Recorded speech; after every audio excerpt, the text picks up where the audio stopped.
ज्योतिष एक्चुअल में क्या है, इसे हम कैसे समझें, ये काम कैसे करता है किसी के जीवन में? देखिए, जैसे कि ज्योतिष के बारे में अगर हम बात करें तो ज्योतिष एक ज्ञान है जी। जो हमें हमारे भविष्य की जानकारी मात्र दे सकता है, अच्छा।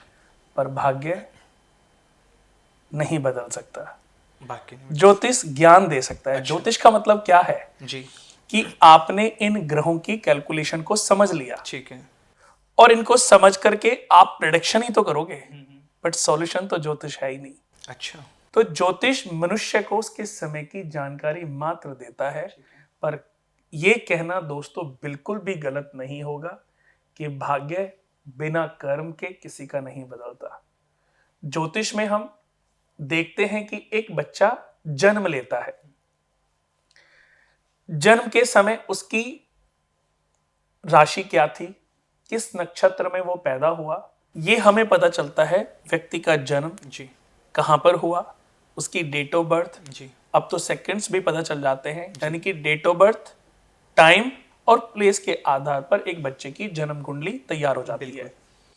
अब मैं एक और बात आपको बताता हूं कि जब एक बच्चा जन्म लेता है उस समय और भी बच्चे पैदा होते हैं। सबकी कुंडली, अगर 1 किलोमीटर के दायरे में जितने बच्चे पैदा हुए या 5 किलोमीटर के दायरे में जितने बच्चे पैदा हुए, सबकी कुंडलियां सेम ही बनेगी। यहां तक कि कुंडली का लगन कब चेंज होता है, जब हवाई डिस्टेंस 2 आवर्स का समय लगता हो, तब व्यक्ति की जन्म कुंडली में लगन चेंज होता है। क्योंकि अप्रोक्स 24 एक दिन में 24 घंटे होते हैं। उन 24 घंटों की अगर मैं बात करूं तो 12 लगन ही तो बनते हैं। बिल्कुल। मेष लगन, जी। वृषभ लगन, मिथुन लगन, जी। कर्क लगन, सिंह लगन, कन्या लगन, तुला लगन, वृश्चिक लगन, धनु लगन, मकर लगन, कुंभ लगन और मीन लगन। ये 12 लगन चार्ट हैं। जी। कोई लगन दोस्तों 2 घंटे 4 मिनट का होता है, तो कोई लगन 1 घंटे 56 मिनट का होता है। कोई 2.25 घंटे का, कोई 2.25 घंटे का। अप्रोक्स 2 घंटे के आसपास हम एक लगन को काउंट करते हैं। अब जितने भी बच्चे, अगर हम देखते हैं कि दिल्ली में एक बच्चे का जन्म हुआ, उसका जन्म 3:17 पे हुआ और वो मिथुन लगन में पैदा हुआ, तो दूसरे बच्चों की भी अगर हम कुंडली देखेंगे तो मिथुन लगन ही पाएगी।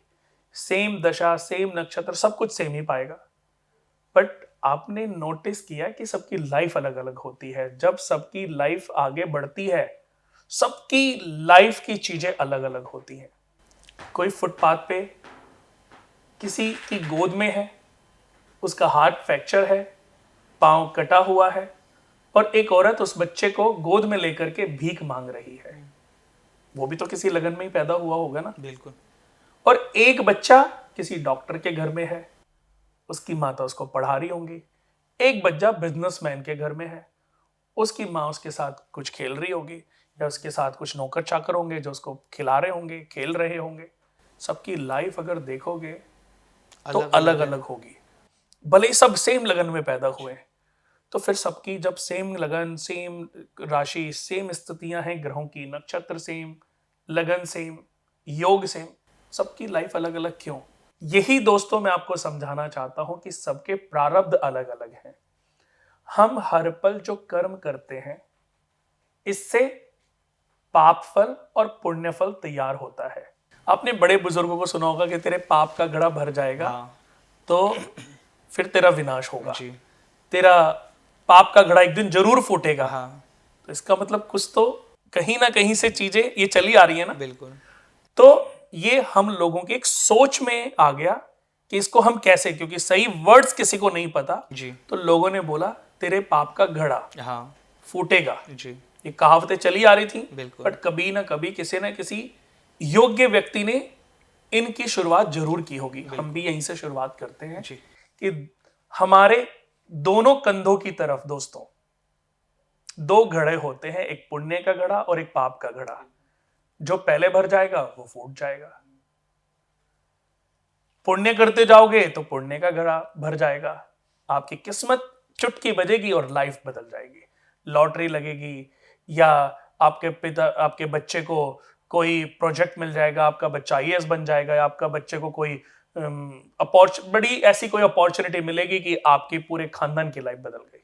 आचार्य जी, मैं आपको यहाँ रोकूंगा। आपने जैसे कहा कि अगर एक टाइम पे ही हर जगह 5-7 बच्चे पैदा हो रहे हैं, ठीक है, लेकिन सबका भाग्य अलग अलग है। कोई अमीर बन गया, कोई गरीब है, और कोई लाइफ में बहुत ज़्यादा स्ट्रगल भी कर रहा है। जब एक टाइम पे बच्चा पैदा हो रहा है, उसका लगन सेम है, तो ऐसा क्यों है कि एक स्ट्रगल करता रह गया, एक गरीब रह गया, एक बहुत रिच लाइफ जी रहा है, उसके बाद पैसा भी है, सब कुछ है, लगन जबकि दोनों सबका सेम है उनका? यही भ्रम कोई शायद क्योंकि किसी को समझ नहीं है तो इसलिए कोई समझाना नहीं चाहता। बिल्कुल समझाइए इसको थोड़ा बट मैं यही भ्रम आप लोगों का तोड़ना चाहता हूं दोस्तों, कि मनुष्य की अगर एक लाइफ में 100% चीजें काम करती हैं, तो उस 100% में से आप समझ लीजिए कि 50% में आपके अपने कर्मास हैं। अच्छा। आपके कर्मास, सिर्फ आपके कर्मास 50% में।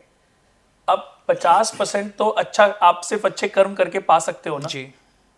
आपके अच्छे ग्रह या बुरे ग्रह ये सब चीजें छोड़ दो, सिर्फ अच्छे कर्म करके 50% अपॉर्चुनिटीज आपने पा ली। ठीक है। अब बचे 50%। 50% में जो 25% है उसको आप अपने बिहेवियर से चेंज कर सकते हो। अच्छा। अपने नेचर से, अपने बिहेवियर से, अपने दान करने से, अपनी चैरिटीज, जो नेचर है आपका, अच्छाइयों से जी। माता पिता की सेवा, भाई बहनों के साथ प्यार, रिश्तेदारों के साथ आपकी जो केयरनेस, मतलब जो केयर आप करते हैं, अपने पड़ोसियों के साथ जो आपका बर्ताव है, आपका बिहेवियर है, 25% में आपके दान पुण्य आ गए, आपका नेचर बिहेवियर आ गया, आपकी सोच समझ आ गई, अच्छा, बुद्धि आ गई। ठीक है। कि आपको क्या डिसीजन लेना। आज कोई सड़क पे एक्सीडेंट हो जाए तो उस पल कौन डिसीजन, कोई ज्ञानी तो बैठा नहीं आपके पास जी जी। कि इस बच्चे को बचाना है कि नहीं बचाना है, तो आपको इंस्टेंट डिसीजन लेना है कि यार कोई इसकी हेल्प करने के लिए नहीं आ रहा है, मैं इसकी। तो यानी कि आपने 25% अच्छाइयां करके अपने दान पुण्यों से अपने 25% को ठीक कर लिया। अब कितना हो गया? 75%। अब बचा हुआ जो 25% है उसमें 10% सिर्फ एस्ट्रोलॉजी काम करती है। मात्र 10%? हाँ। ऐसा क्यों? क्योंकि एस्ट्रोलॉजी के बाद न्यूमरोलॉजी भी है, सामुद्रिक शास्त्र है, हस्तरेखा है। 100% आप, लेकिन आचार्य जी, किसी को भी जैसे जी, आप एस्ट्रोलॉजी को इससे ज्यादा आप 100% तो दे नहीं सकते। फिर काम क्यों करें? फिर तो एस्ट्रोलॉजी में जो लिखा वो उपाय कर लेते हैं। एस्ट्रोलॉजी में लिखा है कि तू राजा बनेगा, फिर काम करने की इस टाइम पे हो भी तो रहा है। ज्योतिष का मतलब क्या रहा? अगर किसी ज्योतिष के पास जा रहे हैं, उसने कुंडली देखी, उसने उपाय बताए, और मतलब परेशानियां दूर हो रही हैं। इस टाइम पे ज्योतिष काम भी तो यही कर रहे हैं ना, लोगों को यही बताया जा रहा है। ज्योतिष एक मत बताया जा रहा है, लेकिन होने और बताए जाने में दोनों में अंतर है। कितने आपने देखा होगा दिवाली जब आती है तो दिवाली पे ये कर लीजिए वो मैं कहता हूं कि मैं किसी को, लोग मुझसे पूछते हैं कुणाल जिस बार दिवाली पे क्या करें, मैंने कहा मैं नॉर्मली आरती करता हूँ, नॉर्मली पूजा करता हूँ, मैं भी थोड़ा बहुत बताता हूँ, बट मैं ये नहीं कहता कि ये करने से लक्ष्मी जी तुम्हारे घर में ही प्रकट होंगी। सबसे ज्यादा ट्रेंड चलता है आज के समय पे। आप ये देखो कि आज एक इंसान ने ये बताया कि ये करने से पूरी इस धरती पे जो लोग होंगे करीबन 600-650 करोड़ की करीब आबादी है जी, तो सब अपने, किसी ने बोला कि अंगूठे पे 8 नंबर लिख लो या 6 नंबर लिख लो या 24 नंबर लिख लो या XYZ, किसी का भी कोई टोटका अपना लो। जी जी। क्या सब चेंज हो जाएंगे? पॉसिबल नहीं है। ये जो पृथ्वी है ना, ये किसी भी एक व्यक्ति के बताने से, किसी भी एक व्यक्ति की चीजों को करने से बदल नहीं सकती। अच्छा।